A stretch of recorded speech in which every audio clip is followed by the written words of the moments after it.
pathologie vasculaire, telle un AVC ischémique, un syndrome coronarien aigu. Et il n'est pas rare du tout qu'il présente une de ces complications-là, une de ces pathologies-là, lors de son hospitalisation ou lors de sa prise en charge initiale. Alors, ça ne tue pas tout le monde, donc ça tue un patient sur deux, et ceux qui survivent, bah, c'est quand même associé en fait à un déclin important en termes de cognition, de relations avec les proches, de déficit et de déclin en termes de fonction neurologique globale, et ça touche fortement le patient. Alors, c'est vecteur d'épilepsie aussi, de façon assez importante, ça touche un patient sur 6. Ça va engendrer des troubles psychiatriques importants. 20 à 40% des patients qui ont eu un AVC ischémique vont en avoir des conséquences au niveau psychiatrique avec de l'anxiété, de la dépression essentiellement. Et puis eux-mêmes, bah, ils se trouvent fort touchés. Quand on fait une enquête chez les patients après un AVC hémorragique, ben, globalement, il y a 64% qui ont des problèmes de mobilité, qui s'en plaignent. Il y a 48% qui ont du mal de s'occuper d'eux-mêmes. Il y a 61% qui ont du mal à reprendre leurs activités préalables, usuelles. C'est vecteur de douleur, de disconfort, d'anxiété, de dépression. Et donc, ça a vraiment un coût pour le patient, pour la société qui est très important. Alors ça, c'est une dia que je présente souvent quand je parle de neuroréanimation et de pathologie neuro. Il y a une chose par contre qui change fort les choses justement dans notre perception et dans notre prise en charge de l'AVC hémorragique. C'est le fait qu'on a tendance, en tant que soignant, à pronostiquer. Donc on voit un patient qui arrive avec une hémorragie et très rapidement on fait un pronostic. On se dit, ouh là là, ça c'est énorme, il y survivra pas, il a ça et ça. Et globalement, ça, c'est bien décrit, ça change notre façon de prendre en charge les patients en général. Et donc il faut en être conscient. Et si l'outcome est si mauvais, je vous parlais de 50% de mortalité, c'est sur des données préalables, et globalement on voit que ça change justement, eh bien c'est parce qu'il y a un gros problème de ce qu'on appelle la self-fulfilling prophecy. Et donc on se dit, oulala, il a une pathologie grave, il a une grosse hémorragie cérébrale, il ne va pas survivre, et globalement on va faire en sorte, inconsciemment, hein, donc, mais ça va diriger nos actions, et globalement bah, le patient il risque de moins bien évoluer parce qu'on est persuadé qu'il ne va pas évoluer et on va agir inconsciemment un petit peu de la sorte, et on va prendre des décisions qui sont teintées justement de ces a priori.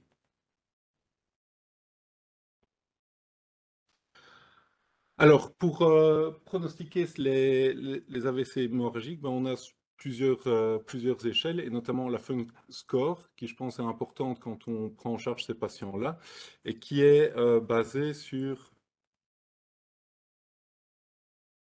en fait les variables qui vont fort influencer l'évolution dans le contexte d'AVC hémorragique. Notamment le volume lésionnel, évidemment, plus le volume lésionnel est important, c'est ce que vous voyez, ce qui est marqué en haut à gauche ici, vous voyez peut-être pas très bien, c'est ICH intracrânienne hémorragie volume en centimètres cubes.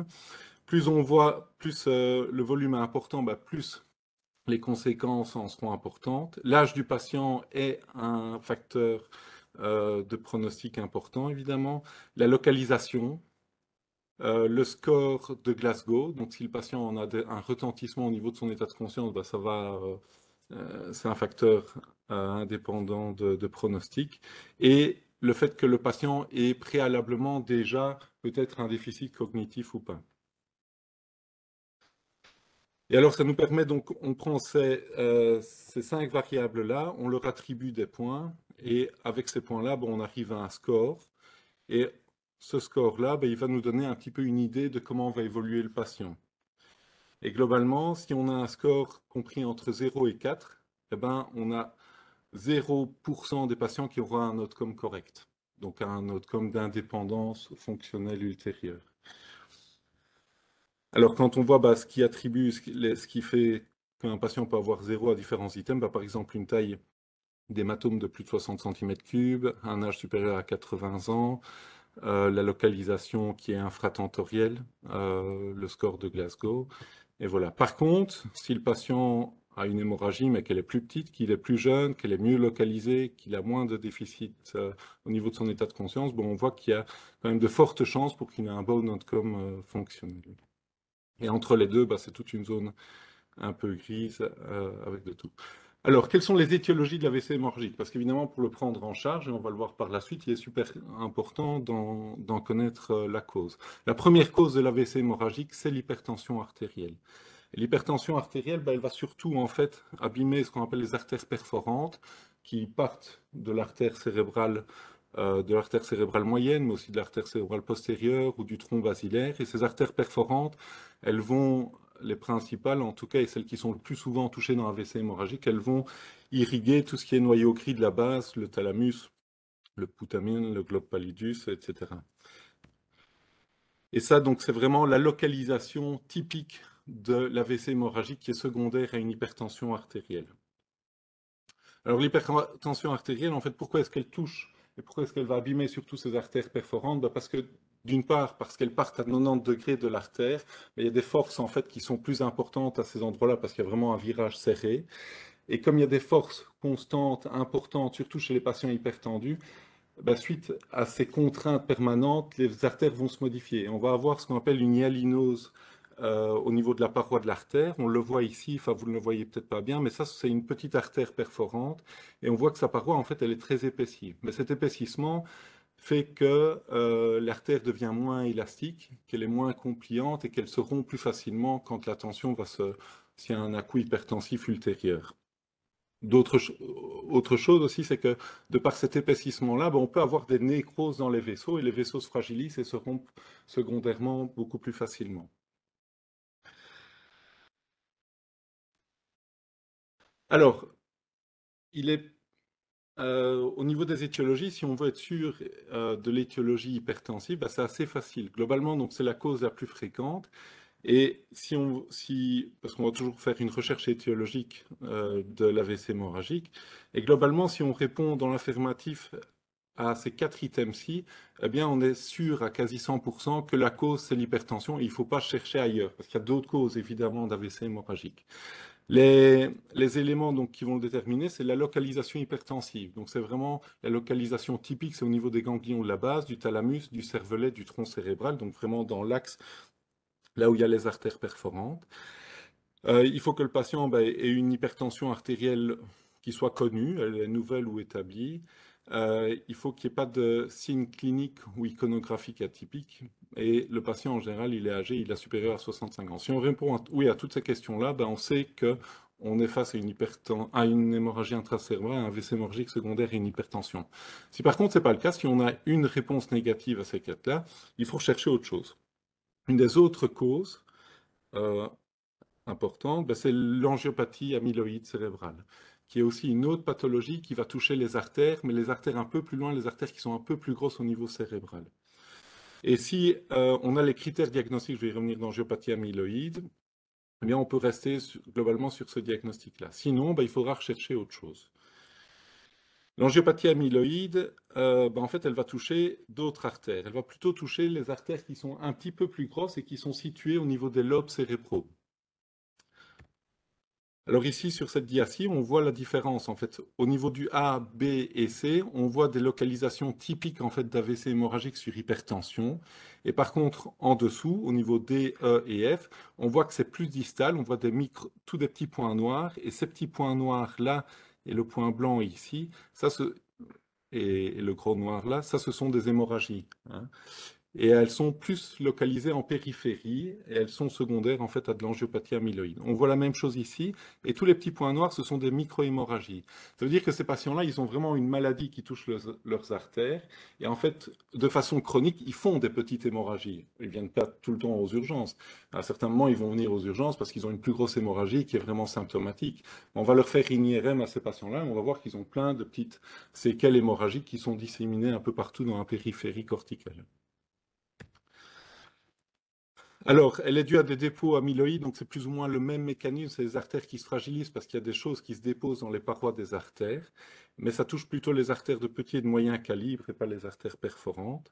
Et alors, ça va donner des hémorragies intracérébrales qui sont plutôt lobaires, et ça, ce sont des grosses démonstrations. Ici, une image scanographique, et puis là, ce sont des images en IRM où en fait le sang apparaît noir. Ça va? Donc tous les trous noirs, dont le gros là, ce sont des hémorragies. Alors, le diagnostic de l'angiopathie amyloïde, en fait, si on veut le poser de façon certaine, on doit le faire sur une autopsie. Donc, on doit prendre un morceau de cerveau et puis on doit analyser la paroi des vaisseaux et puis on voit qu'on a des dépôts amyloïdes. Mais ça, on ne sait pas faire, évidemment. On peut faire parfois des biopsies et parfois, aux soins intensifs, on est amené à faire chez des patients chez qui on ne comprend pas pourquoi ils font des hémorragies à répétition. On fait parfois des biopsies et là, on peut diagnostiquer donc cette pathologie-là.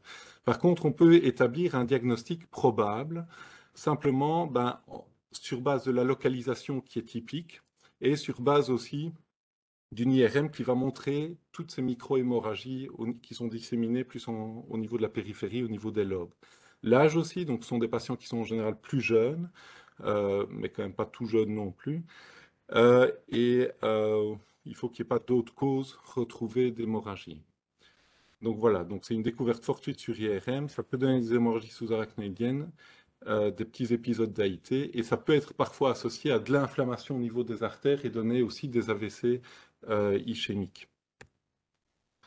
Voilà, donc on se retrouve ici sur notre diagramme de mise au point étiologique. Et puis on peut arriver donc au diagnostic d'angiopathie amyloïde. Et puis par contre, si ce n'est pas une angiopathie amyloïde, évidemment, il y a plein d'autres choses. Et ces plein d'autres choses-là, c'est quoi? C'est la coagulopathie. Alors les coagulopathies, qu'elles soient iatrogènes ou acquises, sont un vecteur, surtout quand c'est couplé à l'hypertension, sont vraiment une cause importante d'hémorragie intracérébrale. Alors il y a les malformations artério-veineuses aussi, qu'on voit un petit peu moins souvent, mais enfin qu'on voit souvent chez nous parce qu'on les concentre. Mais donc il y a les malformations artério-veineuses où ce sont des artères qui sont connectées directement sur les veines, il y a des gros débits sur les veines et les veines peuvent se rompre. Ou alors les artères sont connectées dans des capillaires qui deviennent anormaux, ces capillaires se fragilisent, et ça c'est ce qu'on appelle les cavernomes. C'est une distinction qui est importante à faire parce que le traitement est différent. Une autre cause qu'on voit régulièrement, notamment chez des femmes jeunes, des femmes enceintes, des femmes qui prennent la pilule, sont des thromboses veineuses centrales, donc des thromboses veineuses au niveau cérébral. Et alors à ce moment-là, on a vraiment, suite à cette obstruction de sang, à cette obstruction de drainage, on a des hypertensions dans des veines et puis on a des ruptures veineuses et ça on en voit régulièrement. Il y a tout ce qui est complications hémorragiques suite à une ischémie, donc l'infarctus hémorragique. Et puis d'autres choses plus rares comme le syndrome de vasoconstriction cérébrale réversible, les néoplasies bien sûr, les infections, les abcès peuvent donner des hémorragies secondairement et des vascularites. Si je mets tout ça, évidemment, c'est parce que ça change les choses et on a souvent tendance en fait à banaliser, à se dire oh, c'est un AVC hémorragique, point. Mais en fait, il faut quand même être sûr du diagnostic qu'on pose parce que dans toutes ces autres causes-là, eh bien, il y a des prises en charge qui sont différentes. Alors les facteurs de risque, c'est l'âge, l'hypertension, le fait qu'il y ait des anticoagulants, l'obésité, globalement tous les facteurs de risque. Mais aussi, et ça c'est important, la cocaïne. Et donc ça c'est aussi, par exemple, on a des patients jeunes qui arrivent et il y a vraiment une incidence de consommation de cocaïne qui est quand même en augmentation ou d'amphétamine, etc. Et donc il n'est pas rare qu'on ait des patients jeunes avec des AVC hémorragiques très importants sur prise de cocaïne ou d'amphétamine. Il y a aussi certaines infections qui les favorisent, notamment l'hépatite C, le HIV, tout ce qui est herpès aussi. Donc il ne faut pas oublier à aller rechercher si on a un patient jeune qui se présente avec un AVC hémorragique. Et puis il y a des causes génétiques. Alors les localisations, ça touche préférentiellement, et ça c'est la première, et c'est celle que vous voyez certainement le plus souvent, c'est l'hémorragie au niveau du putamen ou qu'on dit aussi capsulo-lenticulaire. Ensuite, il y a les hémorragies au niveau du thalamus ou capsulothalamique. Il y a des AVC qui touchent plus la substance blanche de façon plus large, les AVC au niveau du tronc cérébral, les AVC hémorragiques, au niveau du cervelet et au niveau lobaire. Ça, je vais passer. Alors, ces différentes localisations, elles vont être vectrices de symptomatologies différentes, évidemment. Quand c'est au niveau la plus fréquente, donc au niveau du putamen et du globe pâle et au niveau capsulo-lenticulaire, c'est quand même fort parlant et ça va vraiment fort toucher le patient.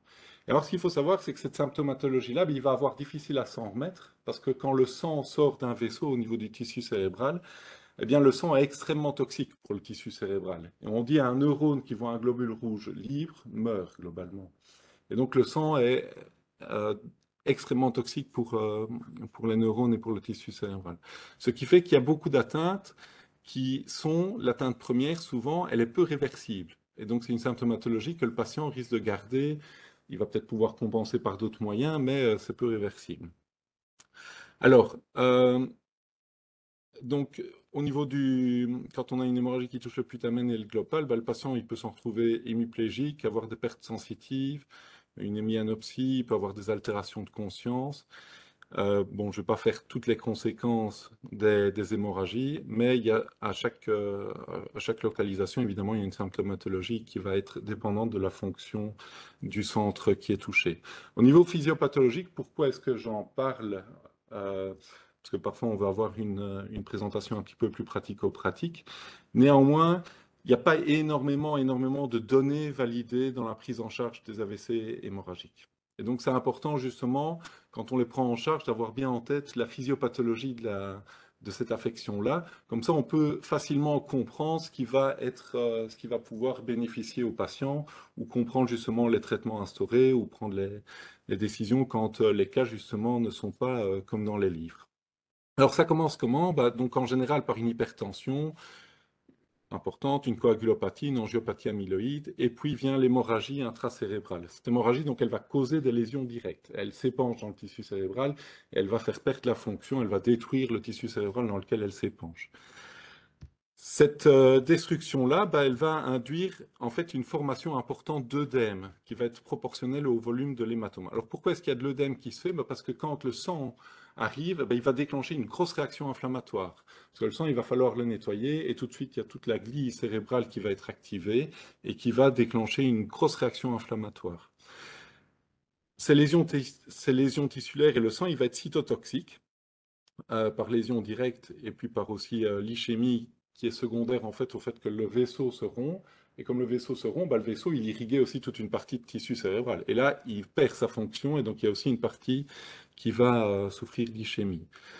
Il y a de l'excytotoxicité, donc par tout ce qui est relargué par l'inflammation, par le sang, mais aussi parce que les neurones, les neurones qui sont morts, et c'est ça qui est un peu embêtant, les neurones quand ils meurent et que c'est pas programmé, ils vont relarguer tous leurs neurotransmetteurs dans le tissu environnant. Et en relarguant les neurotransmetteurs, ils vont exciter les autres neurones qui sont à côté, mais qui sont pas dans une bonne situation. Et donc ils vont avoir une dépolarisation très intense, ils vont peut-être pas pouvoir assurer la demande métabolique, et donc on peut avoir un effet de contamination comme ça avec une mort qui va de proche en proche au niveau des neurones. L'inflammation va induire des troubles vasogéniques aussi, avec des troubles de l'autorégulation cérébrale, des troubles vasculaires, ça va abîmer les vaisseaux autour aussi. Et donc tout ça va faire qu'il y a de l'œdème, et on le voit bien, hein, il y a un patient qui arrive, il a un AVC hémorragique, et puis très rapidement autour, ça va en quelques heures, on a une formation d'œdème qui se fait autour de la lésion hémorragique. Alors cet œdème, c'est embêtant parce que cet œdème, il va aussi majorer l'effet de masse que le saignement a eu, hein. Alors, le saignement, justement, il a aussi un effet de masse direct sur le tissu environnant, donc il va pousser sur les tissus. Ce qui va comprimer les tissus, et le cerveau, il déteste la compression, hein, et donc c'est un peu, dès qu'il est un peu comprimé, il est moins bien nourri et il peut avoir des lésions secondaires. Et puis au niveau global aussi, ce sang qui s'épanche dans une boîte qui est fermée va pouvoir mener à de l'hypertension intracrânienne, selon la doctrine de Monro-Kelly que vous connaissez bien. Et ça peut mettre à mal justement toute la perfusion cérébrale, parce que la perfusion cérébrale, elle dépend de la pression intracrânienne, de la pression qu'il y a dans le crâne, et cette pression qu'il y a dans le crâne, elle se majore, et donc le cerveau risque d'être moins bien perfusé. Le fait qu'il soit moins bien perfusé, et le fait aussi qu'il y ait cette hémorragie cérébrale, va être vecteur, ça va être vecteur d'ischémie. Au niveau global, hein, dans toute la cavité, dans toute la boîte dans toute la boîte crânienne, mais aussi au niveau régional. Toutes les zones autour de l'hémorragie sont comprimées et sont moins bien perfusées et ils peuvent souffrir d'ischémie. Alors, on peut aussi avoir des problèmes d'hypotension et d'hypoxie, parce qu'on peut avoir des atteintes systémiques, parce que le patient est moins bien au niveau de sa fonction neurologique, donc il peut se faire qu'il respire moins bien. Les lésions hémorragiques ont aussi des répercussions sur le système cardiovasculaire par des voies neuro-humorales. Voilà. Et alors, donc, cette ischémie, elle va survenir, elle est favorisée par l'hypertension intracrânienne, par l'œdème, parce que quand il y a de l'œdème, l'oxygène diffuse moins bien dans les tissus. par décompression focale et par de l'atteinte microcirculatoire. Et cette ischémie, bah, à nouveau, elle va aussi entraîner de l'œdème secondairement, hein, parce que les tissus cérébraux là seront moins bien nourris, ils vont faire de l'œdème, et vous comprenez là où je veux en venir, hein. Et cet œdème bah, va avoir son effet de masse, et cet effet de masse bah, va à nouveau tourner, va faire de l'ischémie, vont s'ajouter des altérations de fonction vitale éventuellement au niveau circulatoire, au niveau respiratoire, et donc très rapidement, en fait, on peut être dans un cercle vicieux. Et donc ça, c'est important. Quand on le prend en charge initialement, le patient, on sait que ça peut s'installer si c'est une grosse hémorragie cérébrale, et il faut essayer de, si on veut sauver du cerveau, si on veut améliorer son pronostic, il faut casser ce cercle vicieux. Alors, toutes les hémorragies ne sont pas les mêmes et il y a des hémorragies qui vont avoir un gros risque de progression hémorragique. Et ça, ce sont des critères un petit peu de risque de progression. Et quand vous faites le scanner au patient, vous le regardez et puis vous vous dites, ouh là là, donc il y a cette hémorragie-là, mais ça risque encore de se majorer. Et les risques, justement, les indices d'un risque de majoration, bah, ce sont des contours irréguliers, des petits saignements satellites en dehors de la lésion principale, des hypodensités dans la lésion hémorragique, hein, une hétérogénéité. En fait, quand il y a de l'hétérogénéité comme ça veut dire que c'est un processus qui est encore franchement actif ou que c'est un processus qui s'est fait à grosse tension et qui a vraiment disséqué le parenchyme cérébral.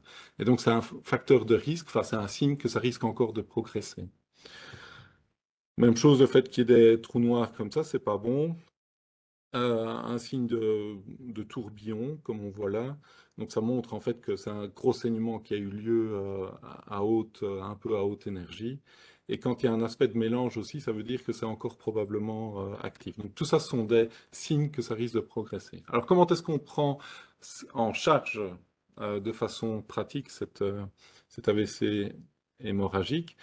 Bah, d'abord, de façon pratique, quand le patient arrive, il arrive avec une définition de stroke. Donc, on ne sait pas si c'est ischémique ou hémorragique, évidemment. Il arrive, il a une perte brutale de fonction neurologique qui touche la parole, vision, les mouvements, sa sensibilité, la marche. On va se poser la question d'emblée quand le patient se présente, il y a des signes d'hémorragie intracérébrale. Et ce qui va différencier un petit peu au niveau sémiologique l'AVC ischémique de l'AVC hémorragique, c'est qu'en général, le patient il se dégrade. Quand c'est un AVC ischémique, en général, il arrive avec déjà une symptomatologie qui s'est déclarée de façon brutale et qui est déjà complète quand il arrive. Tandis que l'AVC hémorragique, il va y avoir une dégradation progressive en général. Ça va être plus progressif dans l'installation des lésions. Souvent, il a une hypertension qui peut être plus importante que dans l'AVC ischémique.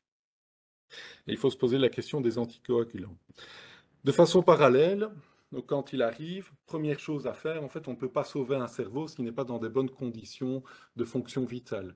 Et donc, il faut se poser, et comme une altération de conscience, une altération neurologique va avoir des répercussions au niveau des autres fonctions vitales, c'est la première chose qu'il faut se poser. Et ça, évidemment, aux urgences, enfin, vous faites ça tout le temps.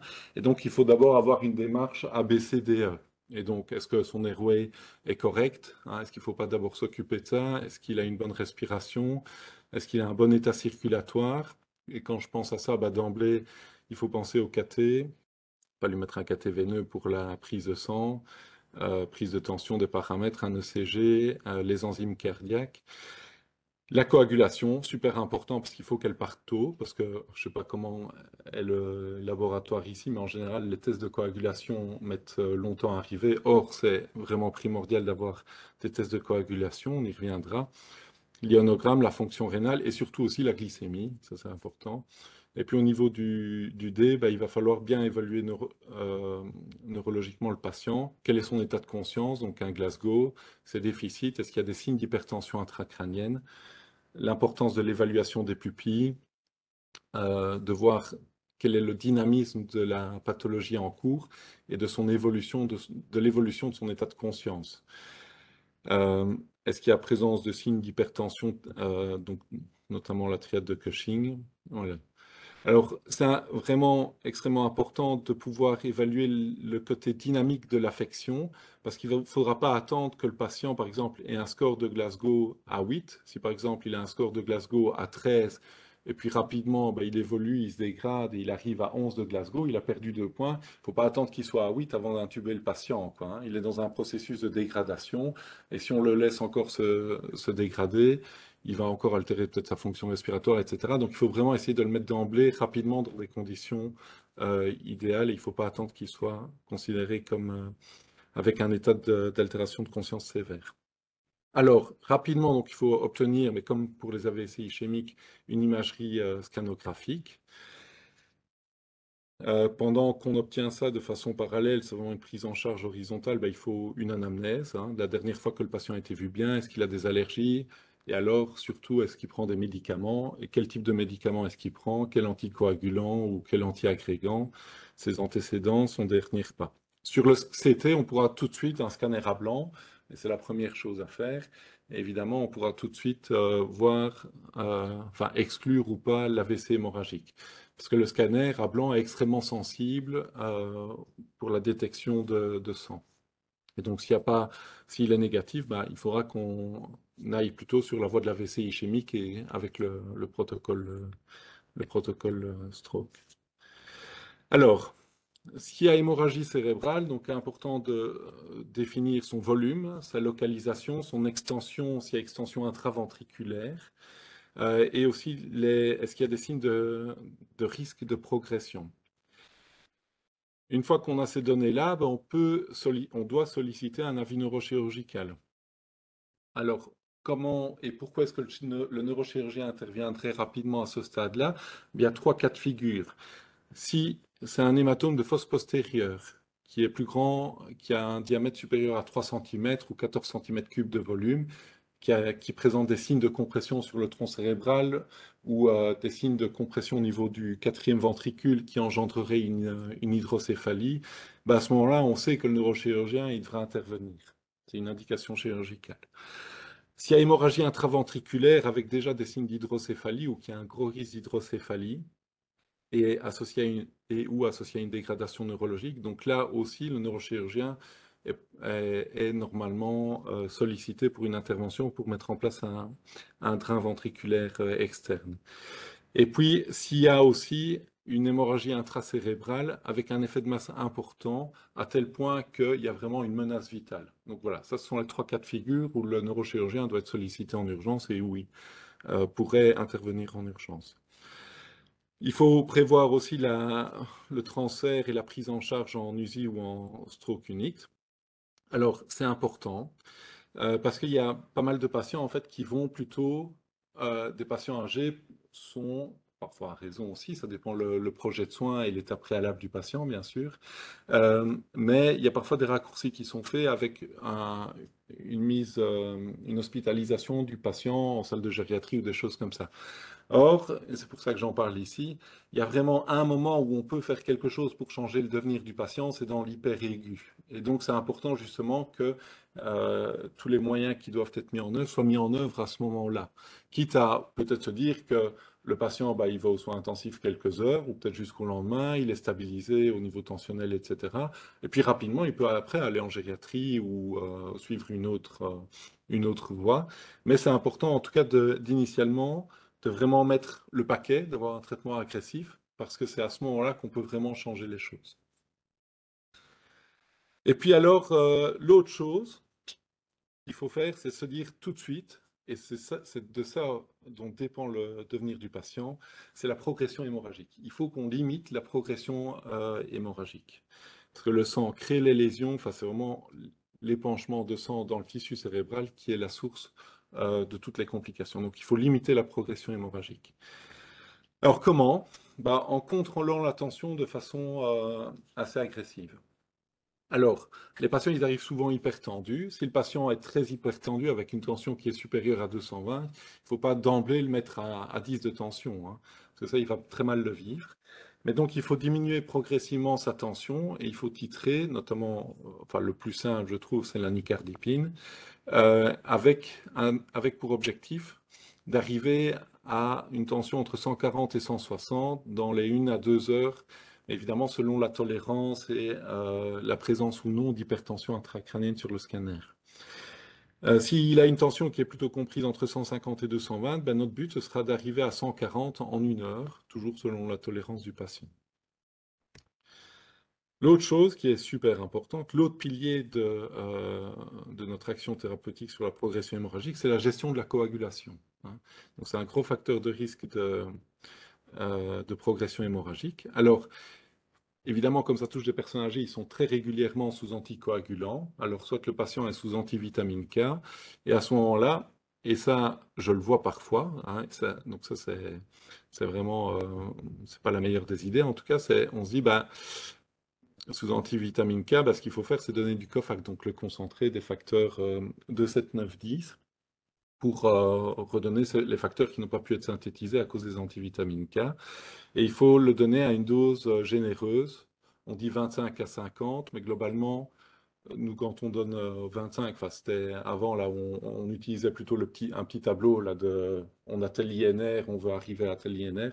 Mais globalement, ce qu'on donne maintenant, et sans se soucier, c'est 50 unités kilo, et donc on donne un flacon de 500 unités par 20 kilos de poids du patient. On commence par ça doit être donné en 10 minutes. Et alors, ce qu'il faut faire, c'est qu'après 15 minutes, hein, donc il est administré, après 15 minutes, on contrôle l'INR. Et si l'INR n'est toujours pas bon, s'il est toujours supérieur à 1,5, on redonne un flacon par 20 kilos. Alors, parfois, on se dit, bah, oui, il a saigné, mais on va voir si ça progresse avant de lui donner le Cofact, parce que ça coûte extrêmement cher, le Cofact, évidemment.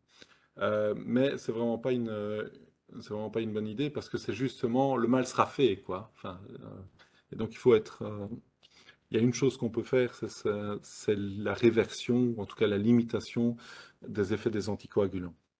Si le patient est sous Pradaxa, sous dabigatran, ben là c'est facile. On peut lui donner l'antidote qui est le Praxbind, qui a une action immédiate, dose unique. On doit lui donner 5 grammes en 10 minutes. C'est prêt à l'emploi, perfusion en 5 minutes, ça doit couler seul, c'est extrêmement cher. Mais voilà. Et alors, ce qui arrive plus souvent, c'est qu'ils aient un anti-10A, type Eliquis, Xarelto ou Lixiana. Et là, on n'a pas de vrai antidote. Mais globalement, ce qu'on se dit, c'est que ce sont des anti-10A.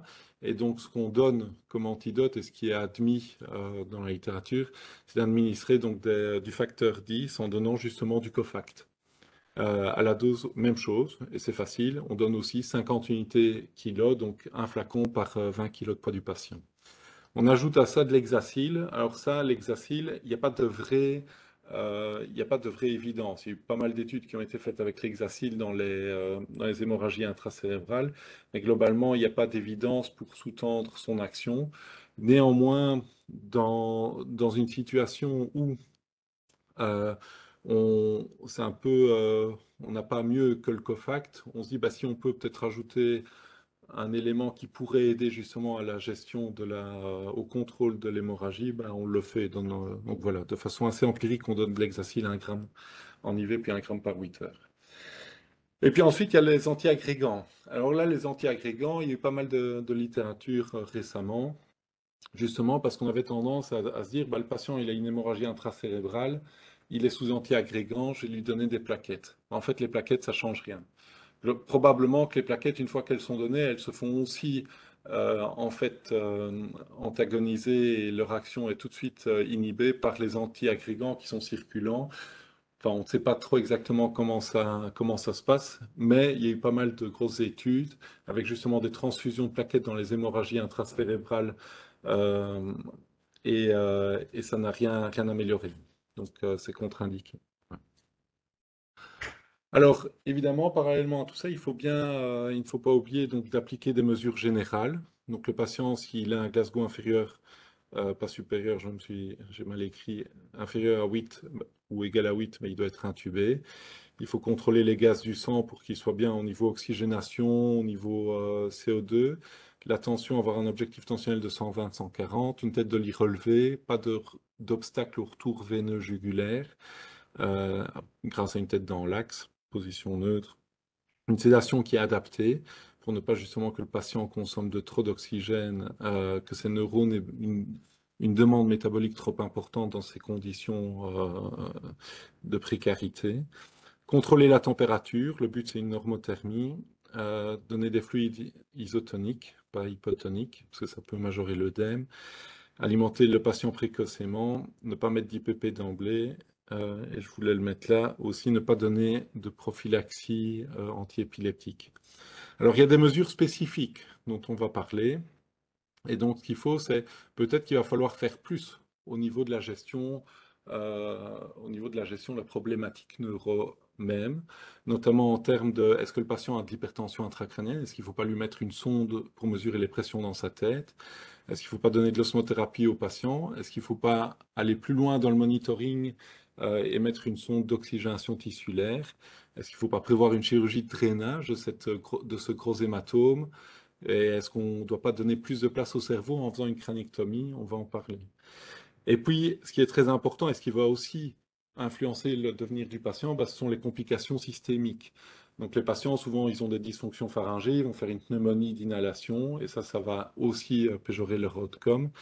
Il y a des importantes interactions entre le cerveau, le cœur et le poumon, avec des dysfonctions cardiaques donc, qui peuvent survenir et de façon préférentielle justement en fonction de certaines atteintes, notamment des Takotsubo, des dysfonctions cardiaques, des troubles rythmiques peuvent survenir sur des atteintes cérébrales particulières, et c'est pas rare.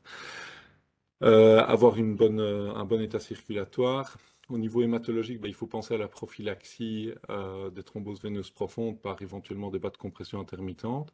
Les HBPM, elles arrivent beaucoup plus tard, à partir de J4, J5, s'il n'y a pas de progression hémorragique.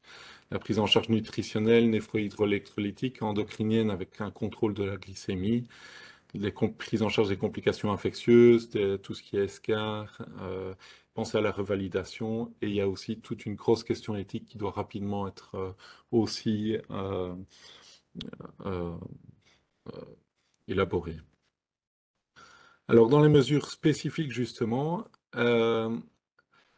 est-ce qu'il faut mesurer la pression intracrânienne, la pression qu'il y a dans la tête du patient? Parce qu'on a vu dans la physiopathologie, un des, euh, un des vecteurs de lésions secondaires, c'est la pression intracrânienne qui serait trop élevée et qui pourrait être vectrice d'ischémie.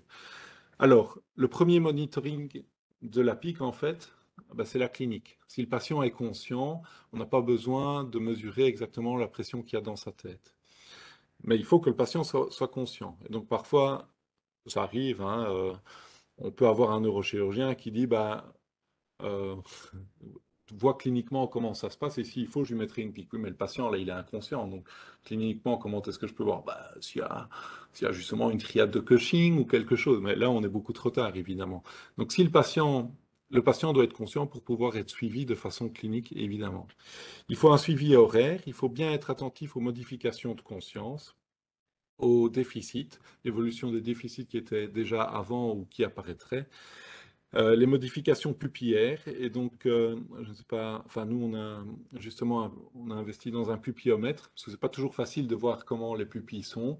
Elles peuvent être en myosis et pas du tout réactives. Et ça peut être un signe, justement, peut-être d'hyperpression au niveau du diencéphale ou au niveau de la partie haute du mésencéphale. Ça peut être déjà un signe pathologique. Mais souvent, on est attentif qu'au fait que quand les pupilles sont bien dilatées, plein phare et non réactives. Mais il y a toutes des étapes un peu intermédiaires qui sont importantes de détecter, et notamment le pupillomètre. Donc ça permet de voir la taille de la pupille, de les comparer entre les deux et de voir le pourcentage de réactivité des pupilles. C'est ça. Voilà. Alors les pupilles, évidemment, les pupilles, c'est un très bon signe à suivre parce qu'elles dépendent en fait de plein de choses. De la réception du stimulus visuel, justement, de la lumière, de son acheminement au travers du nerf optique, de différentes voies de relais au niveau du mésencéphale, et puis de leur retour au travers du nerf 3, etc. Donc c'est vraiment toute une exploration en fait de ce qui se passe dans la tête.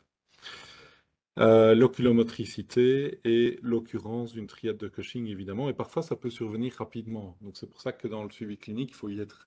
Bon, il ne faut pas se dire, ça on le verra venir. Pas toujours, parce que le patient peut avoir justement une lésion au niveau de hémorragique au niveau de ses noyaux gris centraux.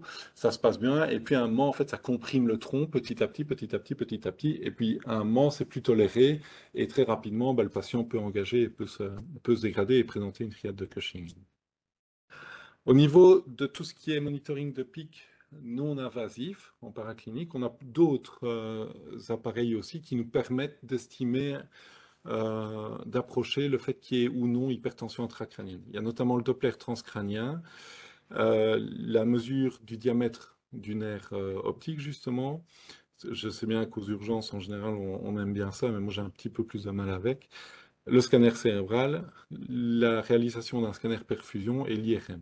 Toutes ces choses, toutes ces mesures indirectes de la pression intracrânienne ne sont pas validées dans de larges études. Mais néanmoins, on peut quand même se faire son expérience et par des faisceaux d'arguments, de plusieurs arguments, on peut se construire aussi une bonne approximation de ce qui se passe. Avec le Doppler transcrânien, on peut estimer, enfin voilà, ça j'ai mis, le fait qu'il y ait hypertension ou pas avec une pique supérieure à 20. Ça, c'est la mesure du diamètre du nerf optique, je ne sais pas si vous la faites. Ça, c'est le scanner cérébral. Alors évidemment, sur le scanner cérébral, on va avoir des signes potentiels d'hypertension intracrânienne, hein, avec tout ce qui est justement herniation au niveau euh, sous-falcoriel et puis au niveau justement au niveau tentoriel. Et alors au niveau du scanner cérébral, on a aussi des citernes, hein. Les citernes de la base, c'est un bon signe. Si elles sont présentes ou absentes, ça peut justement être un signe d'hypertension intracrânienne. Donc il peut avoir des signes indirects sur le scanner d'hypertension intracrânienne, évidemment. Et puis on en vient, si tout ça, si le patient est inconscient, essentiellement, on peut faire une mesure, on peut poser l'indication de la mise en place d'une PIC. Alors, l'indication, bah, c'est si le patient n'est pas examinable de façon sériée, donc s'il a un Glasgow qui est inférieur ou égal à 8 et pas supérieur, s'il a des lésions centrales qui sont à risque d'obstruction et d'hydrocéphalie, donc s'il y a un risque d'obstruction sur le drainage du liquide céphalorachidien, et s'il y a des signes d'herniation transsensorielle. À ce moment-là, ben, il est licite de mettre une pique. Néanmoins, si vous faites la littérature, il n'y a pas de recommandation sur les piques. Il y a des études où on compare le fait qu'on ait mis une pique ou pas, et on voit qu'il n'y a pas de grande amélioration au niveau de l'outcome. Néanmoins, c'est très difficile de prouver les choses à ce niveau-là, et c'est pour ça qu'on parle de la physiopathologie et du bon sens. On se rend compte en fait des limites de ce qu'on peut faire au niveau des études. Les études qui en parlent essentiellement sont souvent des études observationnelles ou rétrospectives.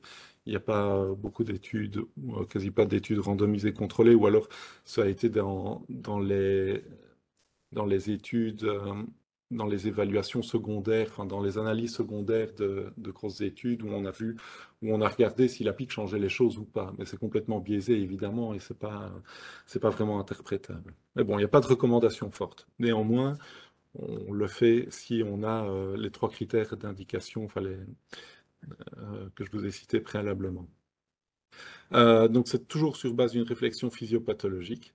Et la PIC, bah, elle permet vraiment de suivre le patient quand il n'est pas conscient et ça nous permet aussi d'optimaliser la pression de perfusion cérébrale et de mettre le cerveau dans les meilleures conditions possibles pour qu'il évolue bien. Ça nous permet aussi de guider le traitement. Si on pense qu'on a une hypertension intracrânienne et qu'on ne la mesure pas, bah alors comment est-ce qu'on fait avec nos mesures qui pourraient justement traiter une hypertension intracrânienne telle que l'osmothérapie par du sodium hypertonique ou du mannitol, les adaptations de l'acétation, le contrôle thermique, etc. Tout ça sont des mesures lourdes et il faut qu'elles soient guidées par quelque chose. Et ce guide, justement, c'est la PIC. Alors, au niveau prise en charge chirurgicale, on peut faire, donc, mis à part le positionnement d'une pique, eh bien, il y a des moments où le neurochirurgien doit intervenir, notamment pour ce qui est décompression chirurgicale au niveau de la fosse postérieure. C'est assez bien établi, ça, et bien accepté. Euh, quand on a une hémorragie au niveau de la fosse postérieure, bah, très rapidement, une petite hémorragie peut comprimer le tronc cérébral et peut avoir de grosses répercussions, peut entraîner de l'hydrocéphalie. Donc ça, c'est une indication. Si on a une lésion de plus de 3 cm de diamètre ou 14 cm3, avec compression du tronc plus ou moins hydrocéphalie, eh bien, on pose l'indication alors d'une craniectomie qui est sous-occipitale avec un drainage de l'hématome. Alors parfois ils se disent, bah, comme il y a juste de l'hydrocéphalie, je vais juste mettre une pique. Mais en général, s'il y a de l'hydrocéphalie, c'est qu'il y a suffisamment de compression sur les structures adjacentes et il faut aller drainer l'hématome. On s'est déjà fait avoir et on ne se fait plus avoir. Alors, l'indication, elle est aussi, et le bénéfice escompté justement de cette décompression sont proportionnels à la taille de l'hématome. Plus l'hématome est gros, plus on gagne à le faire. Plus il est petit, par contre, si vraiment il est petit, on se dit, bon, on va le faire, ça va être bien. On sait qu'en dessous de 12 cm3, à ce moment-là, bah, l'outcome du patient est plus mauvais si on l'opère. Donc il faut que l'indication soit bien posée euh, sur base de la taille de l'hématome. Ça, c'est un exemple. Au niveau des décompressions, au niveau supratentoriel, on vient de parler de la décompression de la fosse postérieure au niveau sous-tentoriel. Au niveau supratentoriel, il y a peu de données. Alors ça, c'est l'étude, globalement, il faut la citer parce que c'est une étude qui a été bien faite, enfin qui a ses biais, c'est l'étude Stitch. Il y a eu Stitch 1, puis Stitch 2. Et en fait, ils évaluaient justement l'outcome des patients en fonction du drainage ou non, par voie chirurgicale, des hématomes. Et globalement, ce qu'on voit, bah, c'est que l'outcome des patients, bah, il est similaire, que ce soit dans les cas chez les patients qui ont été drainés ou chez les patients qui ont été pris en charge de façon conservative, de façon médicale. Il n'y a pas de modification en termes d'outcome. Néanmoins, l'indication, elle a été posée chez des patients qui étaient conscients. Donc ces patients étaient probablement trop bien que pour être opérés. En tout cas, c'est un peu mon interprétation. Alors ça, c'est justement pour vous montrer ici que, par contre, en termes d'outcome fonctionnel, on n'a pas d'amélioration, mais en termes de mortalité, on a un gain quand même à les drainer chirurgicalement dans ce range de volume et quand ils sont sous corticaux. Parce que là, c'était des drainages qui étaient faits chez les patients qui avaient des hémorragies qui étaient sous-corticales, donc qui étaient à moins de 10 mm de profondeur par rapport à la surface du cortex. Et donc qui étaient bien accessibles, quoi. Et qu'on pouvait prendre en charge et drainer sans aller créer d'autres lésions. C'est ça aussi le problème. Quand on a des hémorragies profondes, si on veut les drainer parce qu'on se dit qu'il y a un effet de masse important, eh bien, il faut se faire un chemin jusque-là. Mais en se faisant un chemin, on crée d'autres lésions. Et aller faire ensuite l'hémostase dans une zone qui est profonde et de l'hémostase sur un cerveau, c'est pas facile. Parce qu'évidemment, quand on fait l'hémostase dans les tissus périphériques, ben on appuie, puis ça passe. Mais le cerveau, c'est pas facile parce que c'est comme si on devait appuyer sur une motte de beurre pour stopper l'hémorragie. Donc c'est vraiment pas évident. Et on se rend compte que chez pas mal de patients qu'on fait drainer, eh ben, on a quand même pas mal de récidives hémorragiques. Et l'hémostase, enfin, c'est vraiment pas quelque chose qui est facile à faire. Et c'est ça qui limite aussi l'efficacité des chirurgies. Et qui fait qu'on le propose surtout dans les hémorragies plus superficielles. Alors, il y a des sous-groupes où ça a l'air d'être plus favorable. Donc, chez les patients qui avaient donc euh, des pronostics d'emblée moins bons, pas ceux qui avaient des bons pronostics, justement les patients qui sont trop bien, ils n'en bénéficient pas. Et alors, en fonction du temps, donc plus on agit tôt, plus les patients évoluent bien aussi. Voilà. Donc la chirurgie a toujours sa place, mais il faut la définir et il faut vraiment l'individualiser. C'est vraiment des indications plutôt individuelles, c'est ça qu'il faut en sortir. Alors la craniectomie, alors ça on le fait parfois, justement on se dit, ben, on a une grosse hémorragie, surtout chez les cerveaux, chez les jeunes, hein, on a des grosses hémorragies qui créent une hypertension intracrânienne, on ne sait pas contrôler cette hypertension, l'hémorragie elle est profonde, alors on se dit, ben, plutôt que d'aller enlever l'hématome qui est vraiment situé en profondeur et on risque de faire pire que bien, et on l'a déjà fait. Pourquoi est-ce qu'on ne ferait pas une craniectomie? Donc on enlève l'os, on fait une plastide d'Urmer pour que ça puisse s'étendre, on ne touche pas à l'hématome et on ne remet pas le volet. Et donc comme ça, on ouvre l'espace et on peut on n'a plus de mise sous pression au niveau intracrânien. Alors ça, c'est pas, ça peut se faire. Et il y a des centres où on le fait, où ça se fait quand même plus régulièrement. Et ça, justement, c'est une étude, mais enfin, qui a son biais parce que c'est rétrospectif, où justement, il compare des patients qui, dans des cadres de grosse hémorragie, ont une craniectomie versus pas de craniectomie. Et ce qu'on voit, c'est que c'est vraiment écrit petit. Mais en termes d'outcome, donc primary outcome, donc c'est un outcome qui est fonctionnel basé sur le MRS, c'est le Modified Ranking Scale, qui définit l'outcome du patient. Donc c'est une échelle qui va de 0 à 6. Oui, 0, bah, le patient, il est comme avant, quoi, hein, il n'a aucun déficit. Et 6, le patient, il est mort. 5, c'est un patient qui est en état végétatif. 4, c'est un patient qui ne peut pas marcher sans aide, donc il a besoin de quelqu'un et il reste dépendant. Et 3, c'est un patient qui peut marcher sans aide, mais qui présente quand même certains handicaps. Et puis voilà. Et ce qu'on voit, c'est que les patients, globalement, on a moins de très mauvais outcomes chez les patients qui ont été hémicraniectomisés. Bon, mais c'est du rétrospectif. Ce qu'on voit aussi, c'est que la mortalité, ça permet d'améliorer la mortalité. Donc, on tient à quelque chose peut-être euh, par cette action-là.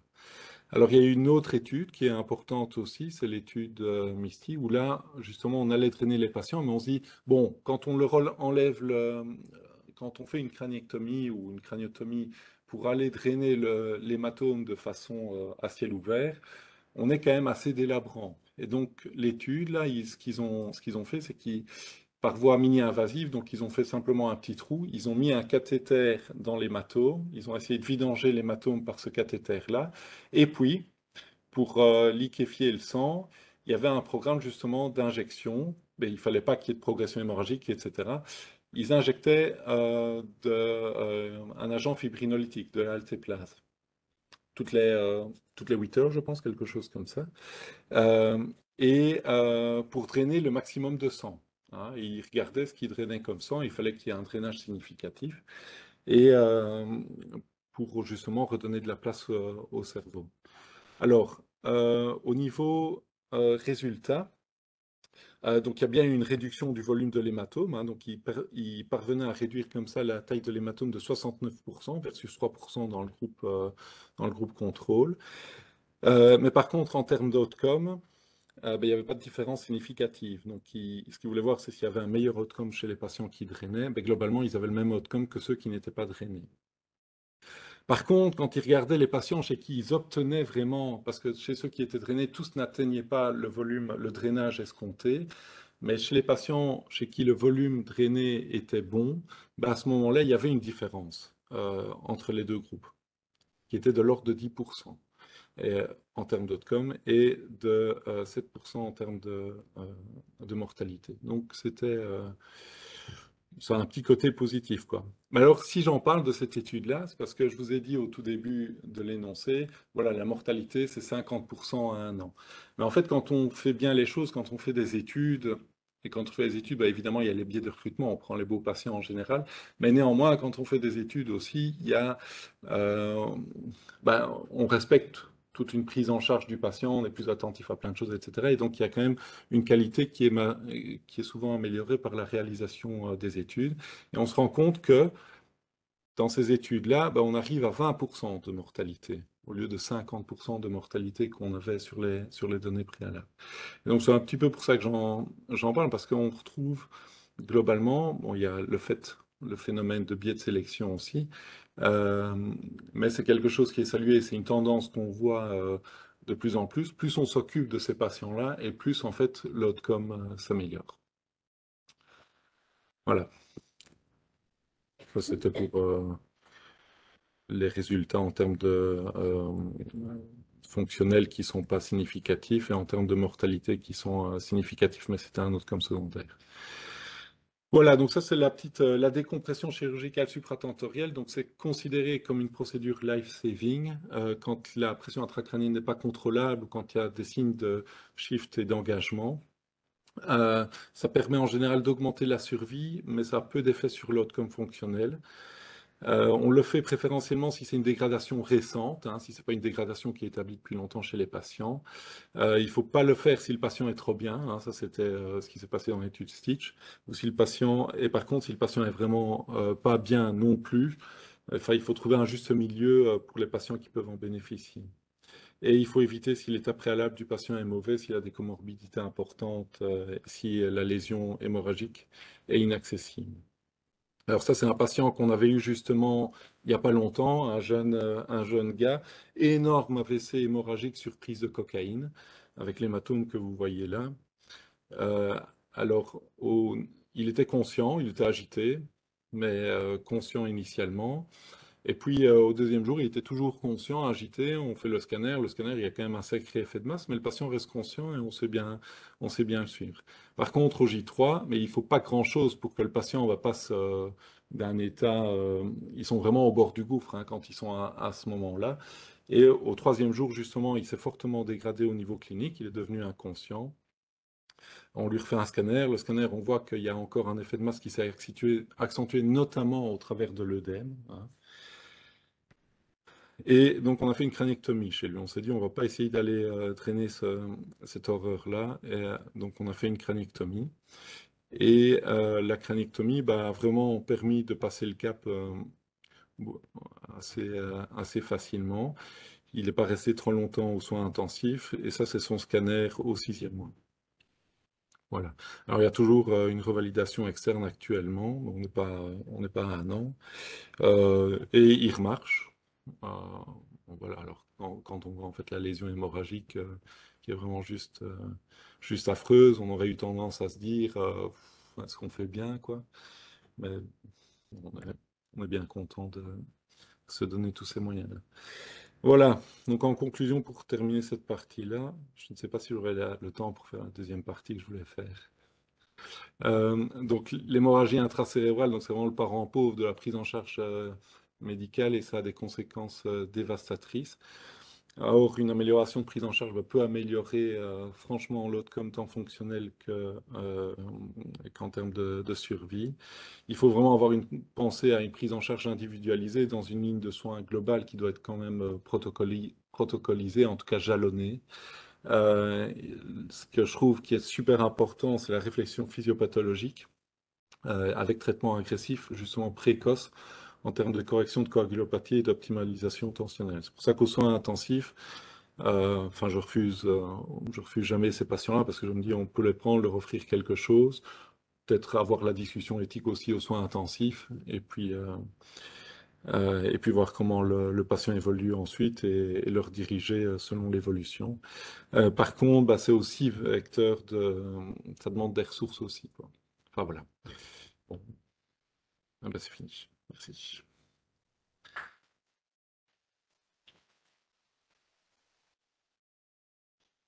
Voilà, je ne sais pas, Claude, si je peux. Non, je peux en parler une autre fois, parce que c'est vrai que ça fait peut-être beaucoup. Il y en a encore pour une demi-heure, alors.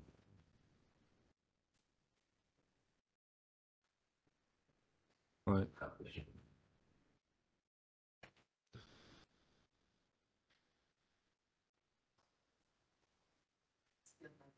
Pour l'administration du Nimotop. Non, non. Pas dans l'hémorragie intracérébrale, comme ça. L'administration du pneumotope, en fait, c'est vraiment cantonné seulement aux hémorragies cérébrales sur rupture d'anévrisme. C'est parce qu'au niveau physiopathologique, c'est une physiopathologie qui est vraiment superbe, hein. Donc dans les hémorragies ménagées sur rupture d'anévrisme, ça induit des changements qui sont très importants et tous ces changements, tous les mécanismes physiopathologiques vont faire qu'en fait il y a de l'ischémie cérébrale retardée qui va s'installer. Et le nimotope, en fait, il n'agit pas sur le vasospasme ou quoi que ce soit, mais il va agir sur les conséquences et sur l'occurrence d'ischémie cérébrale retardée par des mécanismes qui sont plutôt intracellulaires. Euh, mais ça n'a une place et une indication que dans l'hémorragie ménagée sur rupture d'anévrisme. S'il y a une contamination ménagée sur une hémorragie, évidemment, parfois, ça je ne le montre pas ici, mais dans l'autre présentation, il y a des patients qui arrivent avec des gros hématomes, notamment au niveau sylvien. Et il y a parfois des débats, on se dit, ah, ça c'est un AVC hémorragique, et puis il faut faire attention, parce que parfois c'est un anévrisme sylvien qui s'est rompu, quoi. Et donc il faut vraiment faire attention. Néanmoins, je ne pense pas que ce soit dans dans le temps très précoce aux urgences, que le pneumotope va vraiment changer quelque chose, quoi. Intérêt, en tout cas pour nous. Donc, évidemment, peut-être après l'artériographie, on aura Oui, confirmé, bon, pneumotope aux urgences, enfin, ça dépend évidemment aussi toujours des places d'aval que vous avez et des possibilités de transfert. Si le patient reste des heures aux urgences, ça a peut-être un intérêt, oui, mais en général, en tout cas, nous, on ne demande pas qu'il le commence aux urgences chez nous.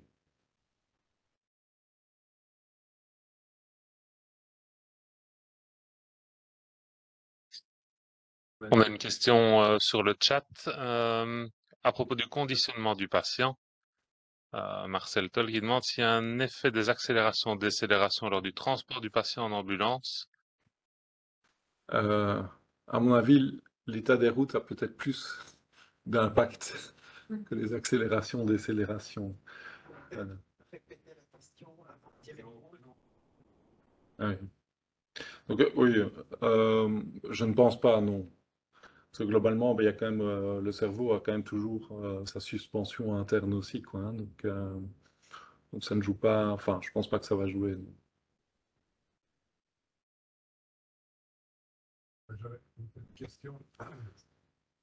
Question par rapport au transfert, à l'indication de transfert d'acide pour aller vers un plateau thérapeutique adéquate. Donc, quand est-ce qu'il faut, vous avez expliqué les sanctions chirurgicales, les 3 gestes chirurgicaux pour les neurochires, Oui. mais quand on n'en est pas un patient où c'est évident qu'il y a un geste, une sanction chirurgicale immédiate, rapide à amener, est-ce qu'il faut le garder en surveillance neuro dans un hôpital périphérique ou est-ce qu'il faut le transférer vers un centre de référence où parfois on voit nos patients qui n'ont pas eu de sanction chirurgicale plusieurs jours a posteriori?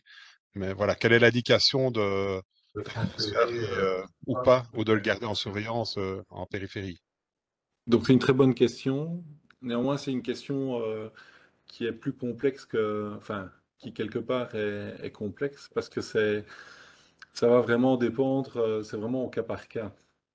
Évidemment, il y a des patients avec des petites hémorragies, avec justement, vous pouvez faire le score FUNC, où il y a d'autres scores qui permettent un peu de voir quel va être l'outcome du patient, mais surtout, pas tant l'outcome du patient qui est important, mais c'est de se rendre compte des facteurs de risque que le patient présente, en fait. Et s'il a peu de facteurs de risque, il a une petite hémorragie, son anticoagulation a été bien gérée, il est bien cliniquement, il n'a pas de grosses comorbidités, les choses, si il est pris dans une structure adéquate aussi, donc il faut qu'il y ait des soins intensifs ou une stroke unit où on peut justement donner à avoir un contrôle tensionnel parfait et un accès aux prises de sang et une surveillance aussi adéquate, bah à ce moment-là, pour moi, il pourrait rester dans un centre périphérique. Maintenant, il y a des patients où c'est un peu plus compliqué. Alors, il y a des patients qui sont vraiment pas bien. À ce moment-là, il est peut-être parfois aussi licite d'avoir dans le premier centre peut-être déjà un petit peu une discussion éthique. Parce que si le patient présentait déjà une démence préalable, il a des comorbidités importantes, bah, globalement, on va peut-être pas faire plus non plus dans un centre tertiaire ou dans un centre en tout cas neurochirurgical, hein. Donc, voilà, il y a pas mal d'éléments à intégrer dans cette réflexion-là. Par contre, certains patients jeunes, justement, sur des prises de cocaïne, là, il faut vraiment fort se méfier, hein, parce que avec la cocaïne, on a des à-coups hypertensifs, des gros saignements qui peuvent survenir dans ce contexte-là. Et puis, on peut aussi avoir des phénomènes de vasoconstriction et des vraies progressions ischémiques. Enfin, donc, c'est vraiment compliqué. Ils ont moins de place. Et donc, à ce moment-là, ça, il faut même si cliniquement ils sont pas trop mal, ça il faut qu'ils soient dans un centre neurochirurgical ou neuroréanimatoire.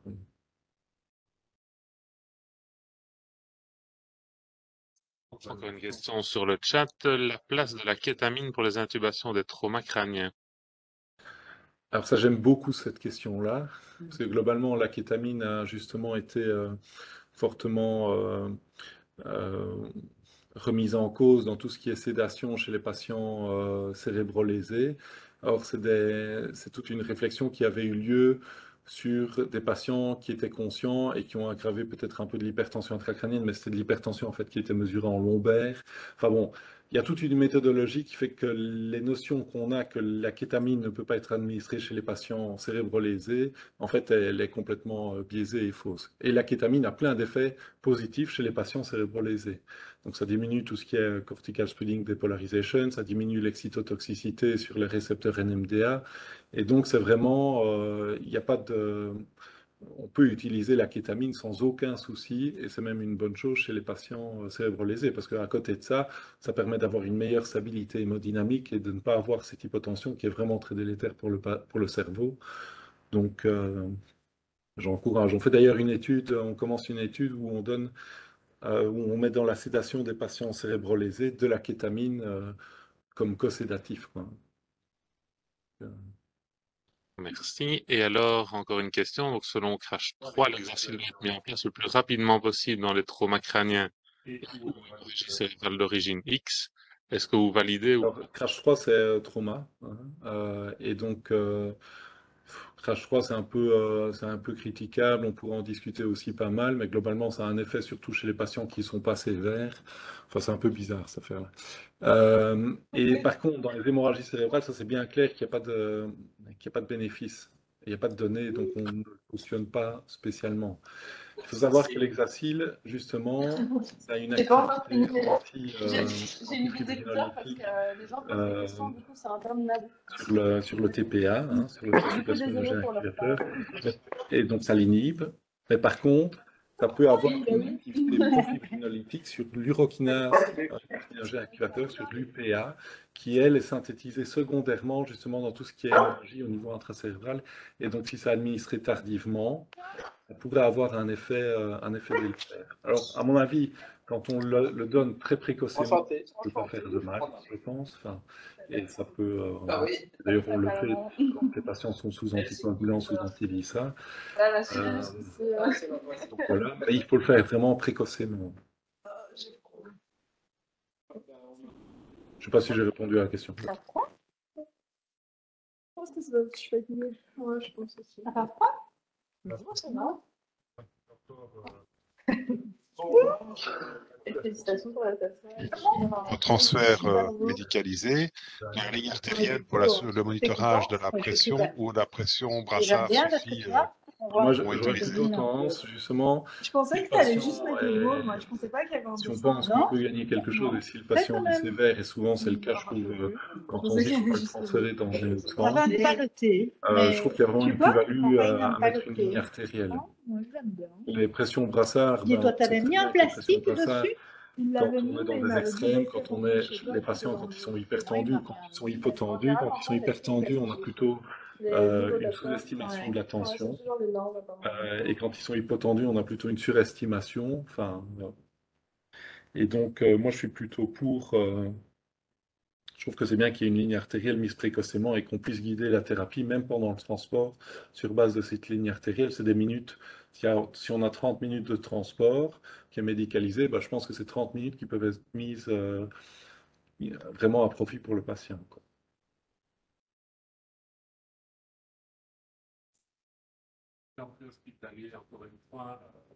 sur un patient qui a un problème neuro, mais le scan, donc on ne sait pas Ouais. si c'est ischémique ou hémorragique.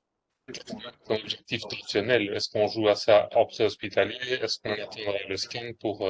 Globalement, au niveau probabilité, tu as plus de chances d'avoir un AVC ischémique, quoi. Et donc là, aller diminuer la tension du patient, c'est vraiment pas une bonne chose. Donc il vaut mieux se dire tant pis, quoi. On verra, on va vite à l'hôpital, on fait son scanner, puis on verra. Mais on a plus de chances, plus de risques de se planter en se disant je vais contrôler l'hypertension en préhospitalier, parce qu'on a plus de chances d'avoir un AVC ischémique. C'est pas toujours facile, hein. Enfin, faire la différence en préhospitalier, c'est un jeu de hasard.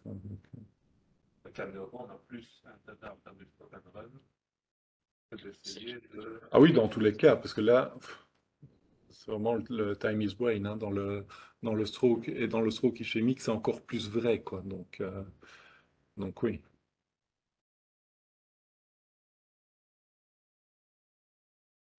Pour les prises en charge des traumas crâniens pédiatriques, spécificité de la prise en charge. J'ai des présentations, je peux en parler très très longtemps. Les spécificités, il y a plein de choses, ça, mais je veux bien revenir en parler dans pas longtemps. Mais il y a vraiment beaucoup de choses à dire. Ouais.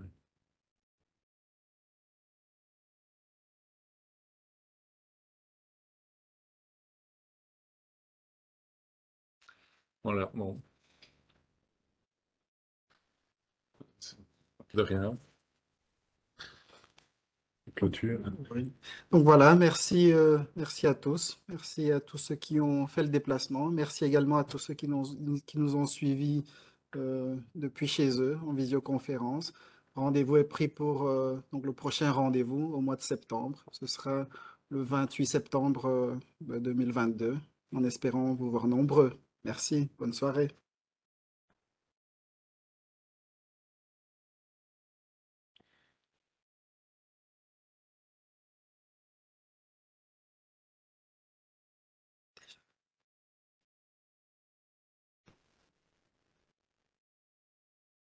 Vous êtes tous du service des urgences ici?